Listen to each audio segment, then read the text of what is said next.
fiction is incompatible with strict historical truth. When writing a true novel, one must be as informed as an historian, while freeing oneself from academic constraints. You must know everything to forget everything.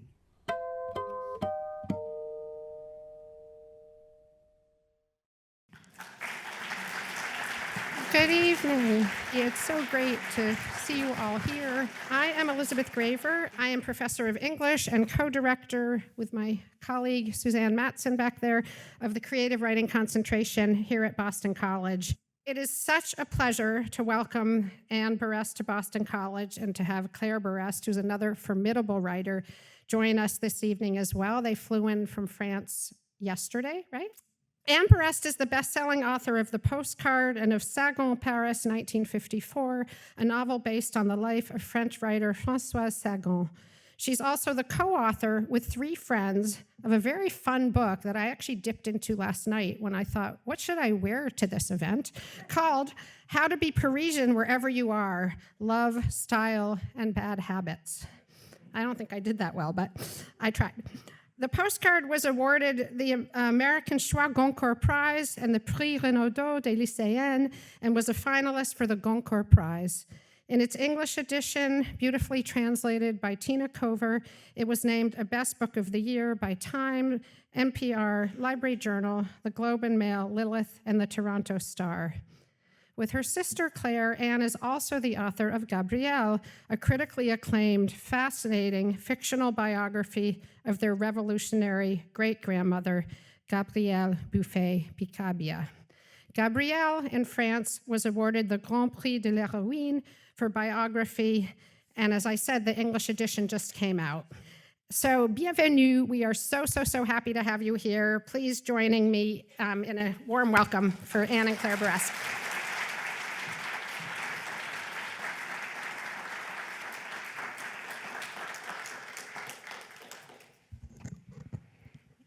It's such a great honor as a French writer to be invited here to Boston College. Many thanks to Elizabeth Graver and to Lowell Humanities Series. And to have the opportunity to present the central issues of my work relating to what I define as the cycle of the true novel, and to share the intricacies of my writing process. The core thesis of this presentation is grounded in a corpus of 3 books, 2 of which are mentioned in the title of this talk, The Postcard and Gabrielle, which I wrote with my sister Claire. And I will also discuss a 3rd book entitled in French Sagan, Paris 1954, Sagan, Paris 1954, which in many ways served as the catalyst for what I define as the practice of writing a true novel. The Postcard is a true story of an anonymous postcard my mother received in 2003. This postcard contained only 4 first names, nothing else, no signature, no message. The first names of my mother's grandparents, her uncle, and her aunt, all of whom were murdered in Auschwitz during World War II because they were Jewish. In other words, they died in 1942, and 60 years later, someone sent a postcard to one of their descendants, someone who chose to stay in the shadows. Why? Who was this person? My book tells the story of the investigation I carried out to find the author of the anonymous postcard, and it recounts the fate of my family, the Rabinovich. The book Gabrielle, on the other hand, tells the story of our great-grandmother, Gabrielle Buffet Piccabia, a musician, feminist, and intellectual. She played a central role in the avant-garde movements of the early 20th century. The book explores her personal journey, her intellectual freedom, and her often overlooked influence on the history of modern art. How she met the famous painter Françoise Piccabia, whom she later married and became his close collaborator. Then how she met Marcel Duchamp, who fell in love with her, and how together they revolutionized modern art. The book Sagan Paris 1954 traces the pivotal year in the life of Françoise Sagan, an 18-year-old girl who, in that year, submitted her first manuscript, Bonjour Tristesse, to Parisian publishers. My hybrid novel blends biography, autofiction, and diary-style writing, exploring the birth of the Sagan legend and the transformation of Françoise Coirez, her real name, into a literary icon. Allow me to briefly explain the context and the chronological order in which these books were written. For Sagan Paris 1954, it started 10 years ago with a call I received from a man I didn't know, the son of this very famous French writer, Françoise Sagan. He asked me to write a book about his mother, and particularly about the release of Bonjour Tristesse, her widely successful debut novel. He asked me to write the book not in the form of a biography, not in the form of an essay, but in the form of a novel. And he asked me to put myself in the novel and to explain why I was linked to this writer. In other words, to write a book both historically accurate and novelistic in style. I was asked to transform a real person into a fictional heroine and to convey historical facts. Until then, I had published 3 books of pure fiction. This project revealed something new in me as a writer and deeply transformed my work. Some artists find their form early, others take time. For me, writing Sagan Paris 1954 was like discovering my writer's territory, my writer's country, a true revelation of myself as an artist. With that book, I discovered my process, whose different phases and fundamental principles I'm going to present to you. First phase. You must know everything in order to forget everything. For each of the 3 volumes that make up this cycle of the true novel, the first stage involved deep historical research. I approached each of these books with academic methodology, like a researcher writing a thesis.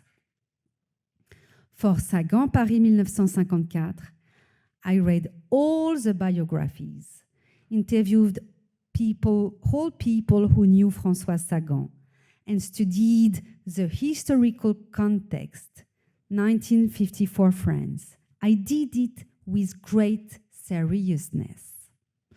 For Gabrielle, my sister and I spent 2 years researching in libraries and conducting interviews, compiling a 1,000-page document of notes. For the postcard, I started with 10 years of my mother's research and added 3 years of my own. However, once all the material was gathered, it had to be set aside. It had to be entirely forgotten. Why? Because it's impossible to write a fiction novel from a historian perspective. Fiction is incompatible with strict historical truths. When writing a true novel, one must be as informed as an historian, while freeing oneself from academic constraints. You must know everything to forget everything. Second phase, you must respect the pact with the reader. In French, the word histoire means both story and history. 2 concepts that often create friction. In a true novel, the pact with the reader differs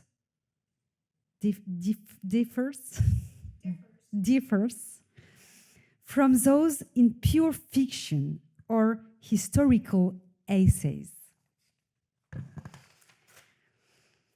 It's subtle and complex.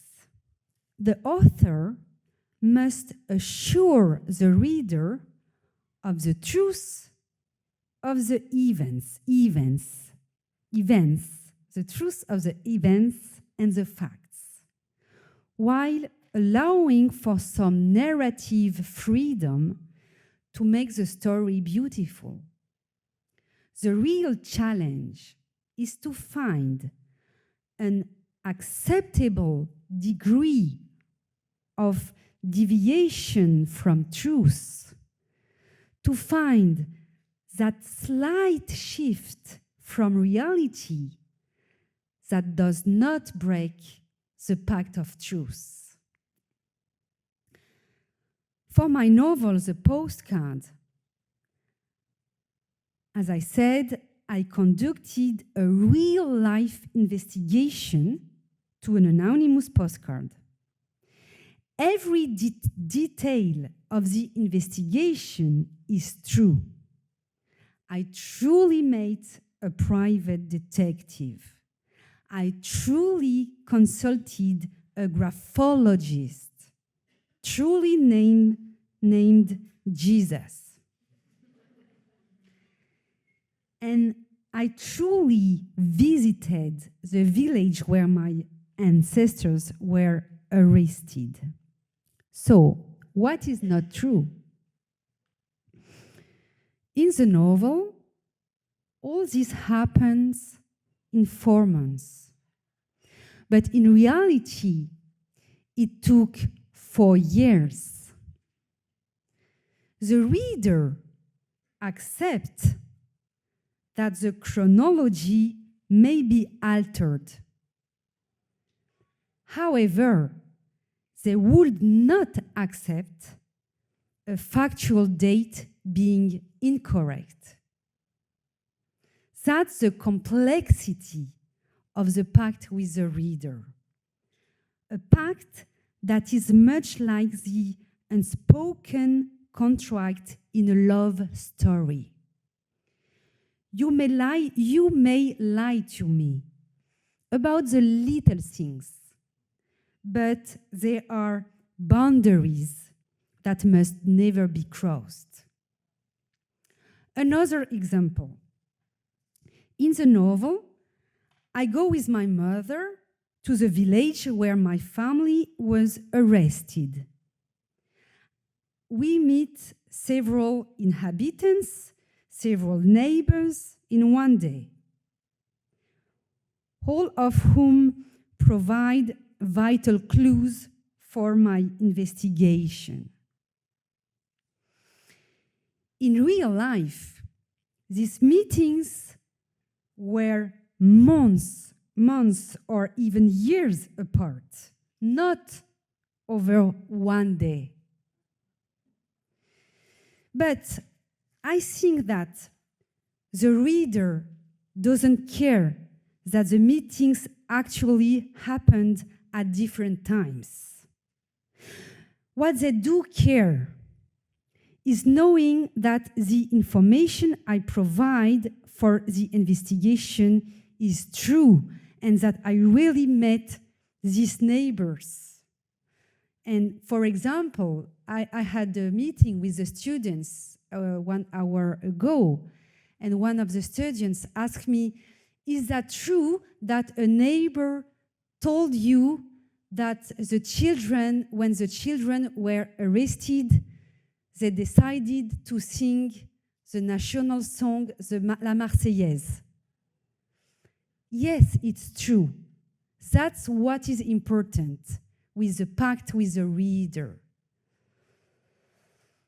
So I don't cheat with reality. I only cheat with the way I organize it. That's the art of the novelist, preserving the pact of truth while keeping the story engaging. And the key often lies in the structure and the rhythm of the narration. I often picture myself as a bead embroiderer. Not easy to say. Each bead is true, each one real, but I thread them in a pattern of my own choosing. Third phase. If you cheat, admit it, and it's no longer cheating. At times, as a narrator, I have a sense of what might truly have happened, but I'm not sure. Or I feel drawn to write a scene that resonates with me, even though I have no proof it ever occurred. I found a way to resolve this problem by addressing the reader directly and telling them the truth. In Sagan 1954, the narrator, myself, talks openly to the reader, explaining that some scenes are plausible inventions. This keeps the pact of truth intact while allowing creativity. In Gabrielle, my sister and I included dialogues between us to show our questions, our doubts about writing and about the choices we made.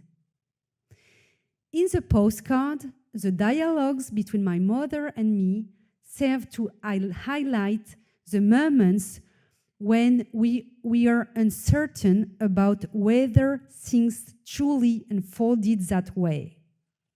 However, in this book, for the most part, I choose to include only things I was sure had really happened. Fourth and last phase. Reality is stranger than fiction. When you write a biography or a work of nonfiction, the pact with the reader is simple. Everything you write is true, historically verified. So no one will doubt what you're saying, even if it appears utterly implausible. In a true novel, where we move between two worlds, between fiction and nonfiction, the reader is more likely to ask, is the narrator trying to fool me? Especially when it comes to extraordinary events. That's why I must constantly reassure the reader by saying, it sounds crazy, but it's true. This is something I will never do in a novel, and something I would never do in pure nonfiction.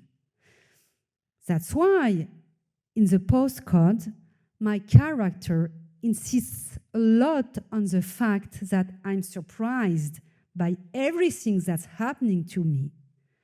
Because, quote unquote, if it were in a novel, you wouldn't believe it. And this is also why, in our book Gabrielle, my sister and I insisted on keeping the footnotes in the French edition, and they took the form of a bibliography in the American edition. With these footnotes, we wanted reassure the reader about the veracity of our statements. I hope these few points have given you an interesting perspective on the French concept of the roman vrai, the true novel. Thank you for listening. And before we move on to the Q&A, I would like to conclude in this way.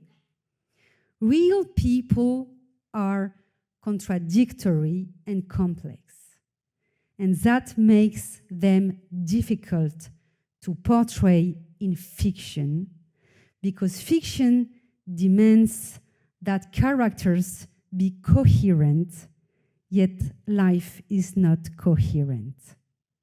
Thank you.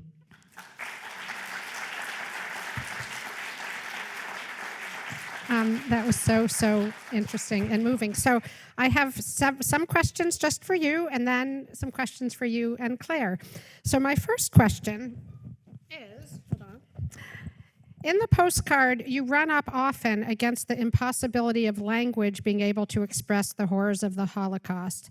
Lelia says, sometimes imagining is impossible. All you can do is listen to the echo of the silence.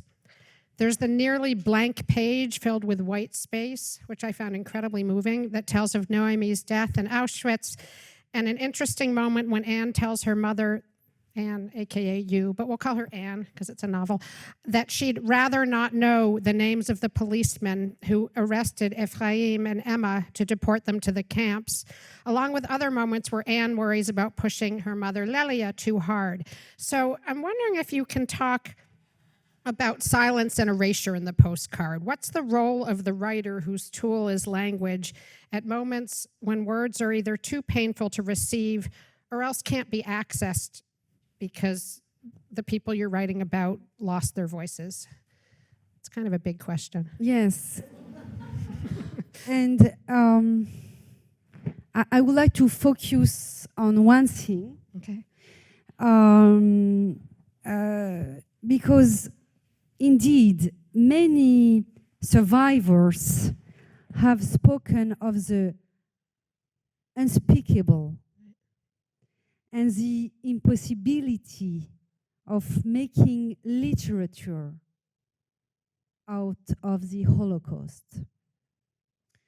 So I tried to speak about that impossibility, but to speak about something you cannot speak about is itself an aporia, and a term that comes from ancient Greek and meaning an unsolvable problem, an aporia.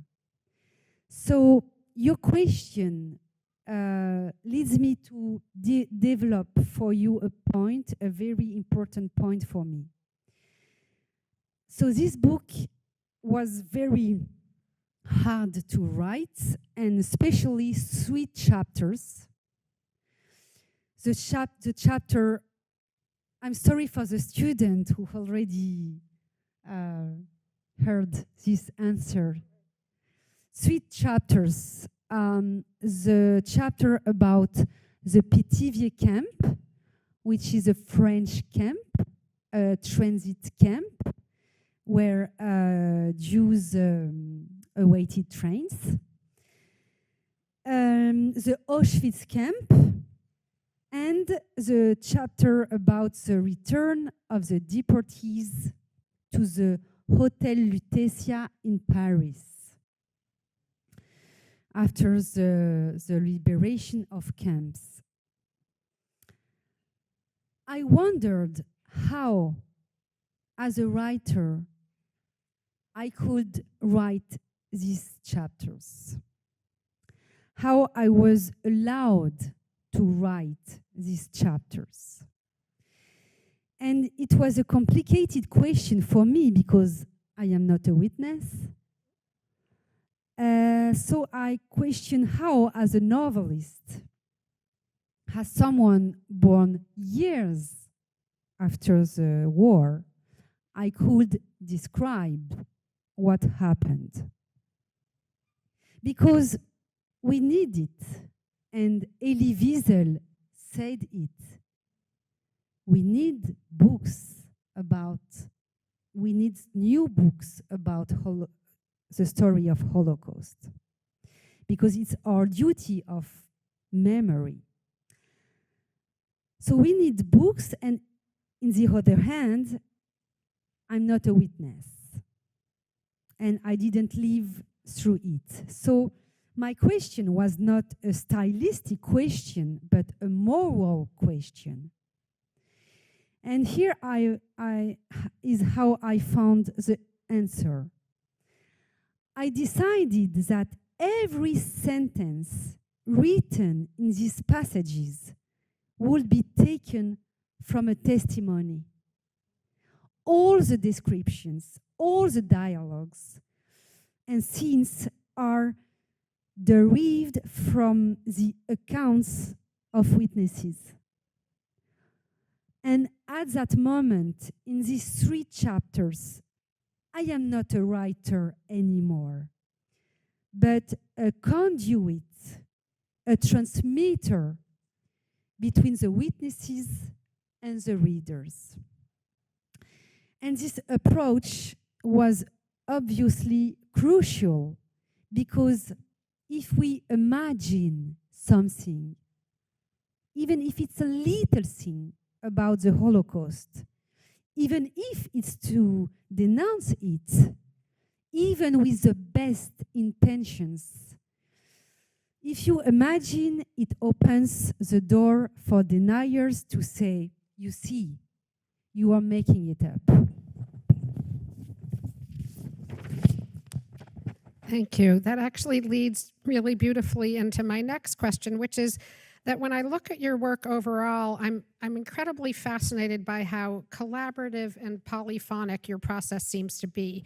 So in the postcard, for those of you who've read it, Anne is in ongoing conversation with her mother, Lelia, who's done lots of research.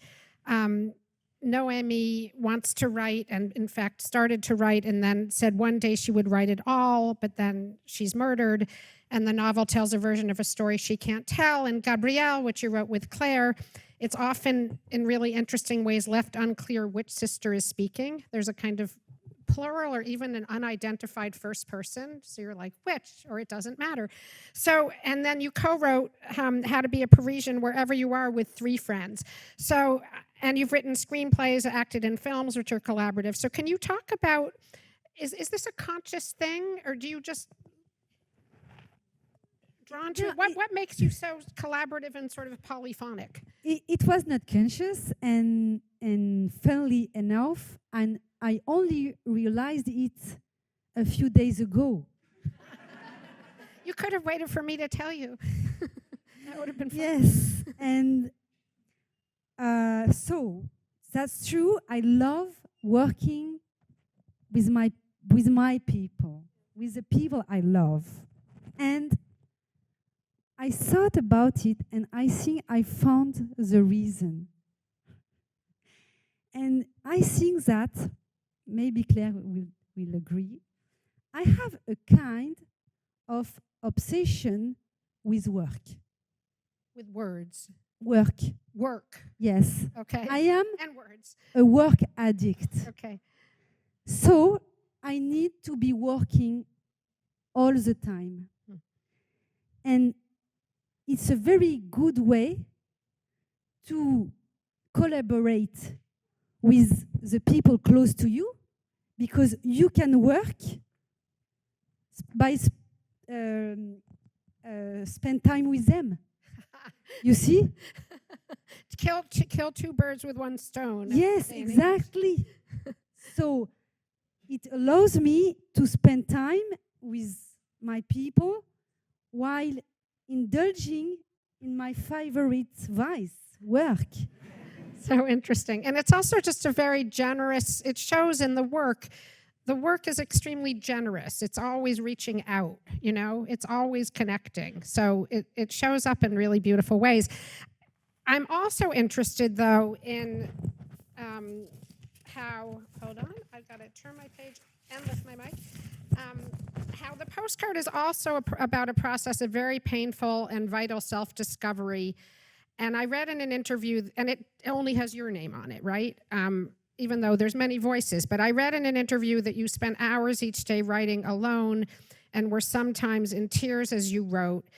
And I guess I'm wondering if this was a different process, whether the painfulness of the subject matter or what process it took you through had to be singular and collaborative.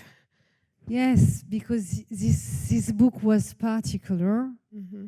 And when I was writing it, I cried a lot, and I was actually crying every day. And I think that if you shake my book, you will see all the tears fall out. And sometimes I had the feeling that a hand was guiding my pen, and that it wasn't me writing, but something greater than me. And because, you know, I truly believe in the connections between the living and the dead, and in ghosts. I don't mean, for me it's not a metaphorical way. I really believe it. And so I think that at that time, I was simply a go-between between the living and the dead, truly. Okay, one final question for you, and then we'll have Claire join us. A thread runs through the postcard about what it means to be French and/or Jewish, stateless, or a citizen of a nation or the world. At various points, the Rabinoviches are listed as Palestinians of Lithuanian or Russian origin. When they're forced by the Nazis in 1940 to register as Jews, they're listed as foreign Jews, despite having lived in France for more than a decade. They changed their son's name from Isaac to Jacques to read as more French. And different family members across the story over a lot of time have different attitudes towards both religious and cultural practices and what it means to be Jewish. You yourself were born in 1979, I think. Is that right? And grew up with very little sense of Jewish practice or cultural or historical identity. But the postcard narrates how that changed in some ways, both as you learned more about your family's past and as you reckoned with anti-Semitism in the present, initially through an experience that your daughter had in school. So I'm wondering if you could talk a little bit about how your identity as French or Jewish or a citizen of the world changed over the writing of the book, and perhaps, this is a very complicated question, if you want to touch on it since it came out. Yes, the book is a quest for self-knowledge and for the meaning of the word Jew in a secular life. And I wanted to explore the complexities of Jewish identity into a modern and secular world. And what does it mean to be a child and a grandchild of survivors? What does it mean to belong to the third generation? What does it mean to observe, for example, Jewish holidays without practicing the religion? All these questions. And as I explain in the book, I never entered into a synagogue until the age of 20 because I was raised in a secular family. And but I have always been drawn to Judaism, and I as a world I wish I belonged, but I didn't have access. And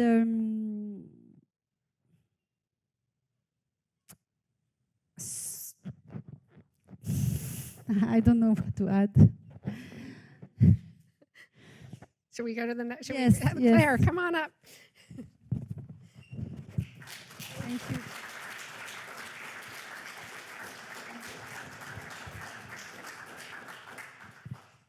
So I think Claire's the little sister, right? Hi. It's working? Yeah. Okay. So we're so excited that you're here too.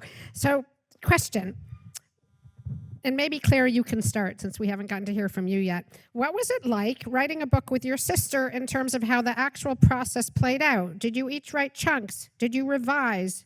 Did you sit in the same room? Did you fight? I'm picturing my sister and me and also my two daughters, so I have lots of knowledge of sisters. Did the process mirror childhood play or any other facets of your relationship beside writing? I'm just fascinated. I'm sure everyone else is too. How did you do it? So, hi to everybody. It's kind of scary to be here, but it was a great pleasure for me to listen to my sister, and it's very moving, and I love to hear her talk about her work. She's a true workaholic. That's so true. She's a crazy woman. Okay, so how did we work together for Gabrielle? Like that, you can catch your breath because it was difficult to say everything you said. Like Anne said before, the first phase, and it was very important, it was to do all the researches. And you have to picture that even though she was our great-grandmother, we didn't know nothing about her, absolutely nothing. It was just like, a black hole, emptiness. We knew there was a secret. There was maybe skeleton in the closet. There was ghosts. We could see on the face of our mother that there was something maybe terrible, maybe beautiful, that she didn't want to share. And it was her past. And the past was her father and her grandparents. So it was odd and interesting because we had to completely discover something who was supposed to be familiar. So, like Anne said, she's very organized to work, and she's the boss. So we started a little bit like, research, but investigation, like, I don't know, Sherlock Holmes and Watson. She was Sherlock Holmes, obviously, okay? And so we, for 2 years, we went to a lot of libraries, archives, place. We went to Switzerland to follow maybe tapes with recording of Gabrielle. We were not sure. We went there. We were talking with art experts, art teachers, and curator and museum. The key was because we were family, we had access to a lot of archives, so it opened a lot of doors, but these phases were very, very long, very intense, and it was so great to be two and not alone, because we could share, we could be together. And at one point we were going again and again in the same huge library in France. It's the most famous, it's a public, biggest library in Paris, where there is everything kept there. Anne was very pregnant from her second daughter.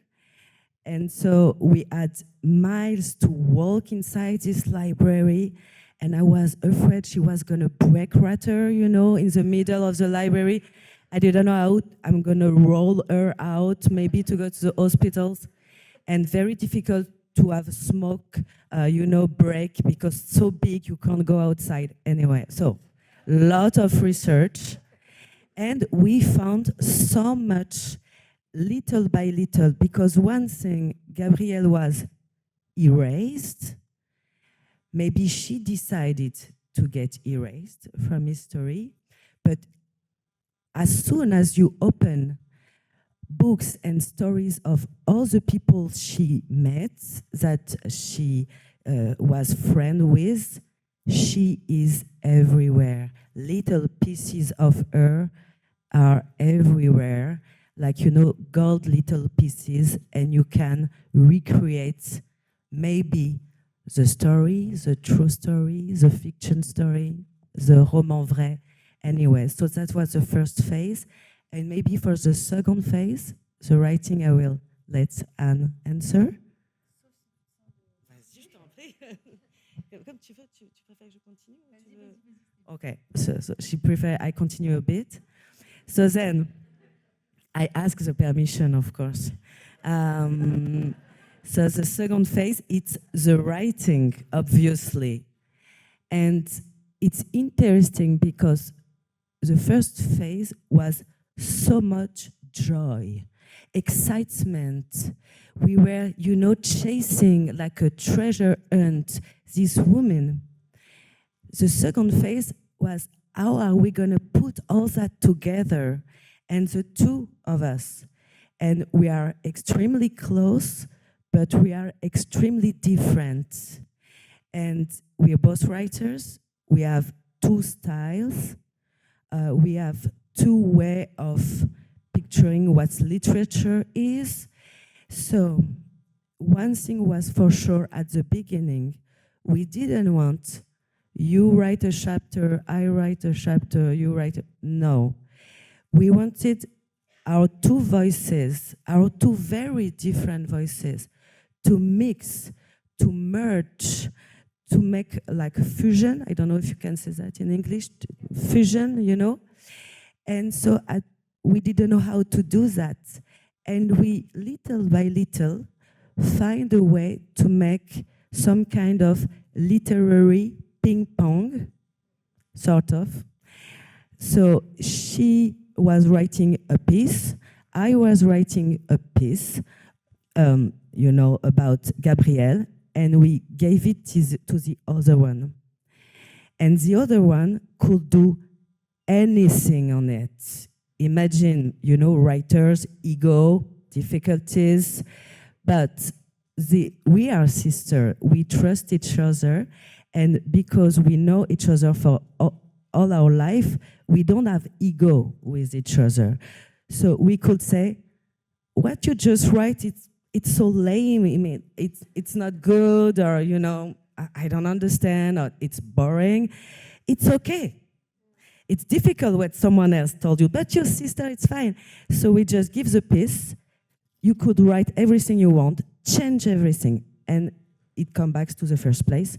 Change everything, and like that, sometimes dozens of times, until a moment where, when we read it, we don't know anymore who wrote what.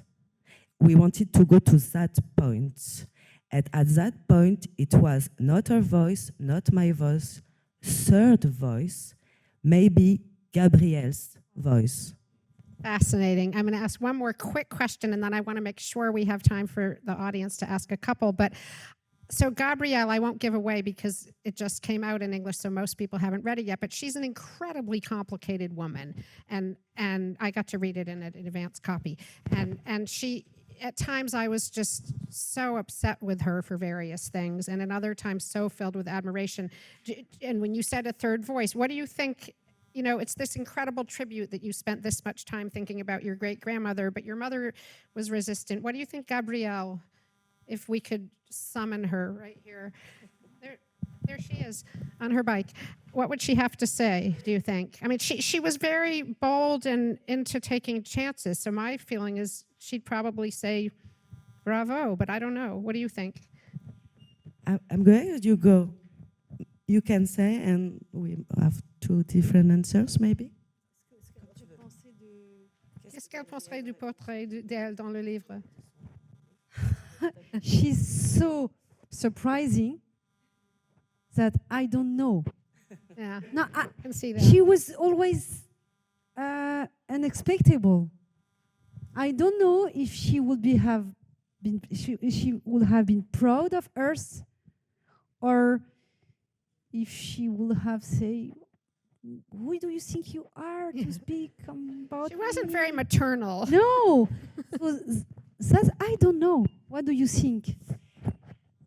The first thing I think is that I don't care about what she would think about my work, like really, And it's something that strikes me when I reread the book in English, first because we wrote it years ago, so I wanted to go back inside, and I wanted to read it in English to have the English words in my head a bit.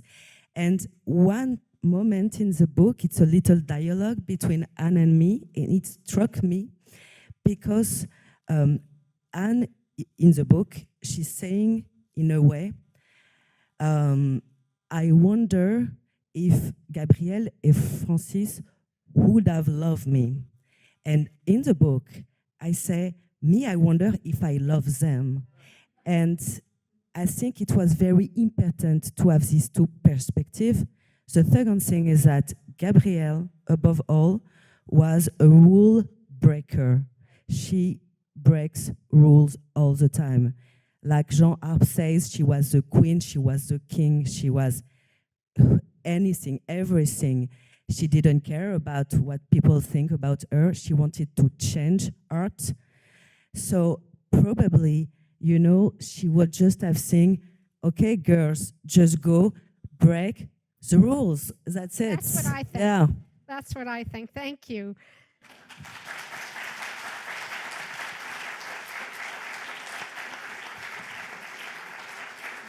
Okay, this was such a rich conversation. We have time for a few questions, and Avi and Sylvia have microphones. So if you have a question, students, visitors, anybody, please raise your hand. And I know it's a big group, but we're very friendly. A mic will be brought your way. Can you talk a little bit about what the process of translating the book was, what your involvement was with that, and what it's like to read the book in a language that's different than what you wrote it in? For me, it's very weird to be translated. And I would say, I don't know if you agree, but it's like you are in your house It's your house, your home. And in the morning, you go to work, and you come back after a day in the evening, and your home, something changed. The furniture are not in the same place. That's your furniture, but not in the same place. The paintings of the wall is just a little bit different. So, yes, that's your home, but you don't feel home anymore. That's very weird.